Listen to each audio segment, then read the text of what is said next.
മുടി ഇതുപോലൊന്ന് നോക്കുന്ന സമയത്ത് ഒരു വെളുത്ത മുടി പോലും കാണാതിരിക്കില്ല അല്ലേ? അത് മുതിർന്നവരിലാണെങ്കിലും ചെറുപ്പക്കാരിലാണെങ്കിലും പഠിക്കുന്ന കുട്ടികൾക്ക് വരെയുള്ള ഒരു പ്രശ്നമാണ് അല്ലേ അകാല നിര.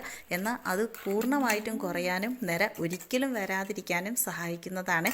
ഇത് നമ്മുടെ മൈലാഞ്ചിയാണ് കേട്ടോ. ഇത് തലേ ദിവസം റെഡിയാക്കി വെച്ച് പിറ്റേ ദിവസം നിങ്ങൾക്ക് തേച്ച് കൊടുക്കുക. കറക്റ്റായിട്ട് നിങ്ങൾക്ക് ചെയ്യുകയാണെങ്കിൽ തീർച്ചയായിട്ടും റിസൾട്ടാണ്. കെമിക്കൽ ഡൈ ഒന്നും നിങ്ങൾക്ക് ഉപയോഗിക്കേണ്ട ആവശ്യമില്ല. അറിയുന്നവർക്കാണെങ്കിലും ഈ ഒരു വീഡിയോ നിങ്ങൾ ഷെയർ ചെയ്ത് കൊടുക്കുക കേട്ടോ. അപ്പോൾ ഇത് ഉണ്ടാക്കേണ്ടതെന്ന് വെച്ചാൽ നിങ്ങളിത് സിമ്പിളായിട്ട് ചെയ്ത് കൊടുക്കാവുന്നതാണ്. നമുക്ക് കുറച്ച് കൊച്ചുള്ളി, അതുപോലെ അലോവേര, നമ്മുടെ ബീട്രൂട്ട് മിക്സിയിലിട്ട് അരച്ചിട്ട് മൈലാഞ്ചി പൊടിയിൽ ചേർത്ത് ചാലിച്ച് വയ്ക്കുക. ഒരു 3-4 മണിക്കൂർ വെച്ചിട്ട് നിങ്ങൾക്ക് മുടിയിൽ തേച്ച് കൊടുക്കുക. അപ്പോൾ നിങ്ങളുടെ തേച്ച് കൊടുക്കുന്ന സമയത്ത് വെളുത്ത മുടിയൊക്കെ ചുമന്ന് വരും. അത് കറുത്ത് വരാൻ നിങ്ങൾക്ക് നീലാമ്പരി ഇളം ചൂടുവെള്ളത്തിൽ മിക്സ് ചെയ്ത് തേക്കുക. കറുത്ത മുടി കറുത്ത് തന്നെ നിൽക്കും കേട്ടോ. അപ്പോൾ അതാ സിമ്പിളായിട്ട് ചെയ്യുക. തീർച്ചയായിട്ടും ട്രൈ ചെയ്യുക. ഇതുപോലത്തെ വീഡിയോ കാണാം. പേജ് ഫോളോ ചെയ്യാൻ മറക്കണ്ട കേട്ടോ.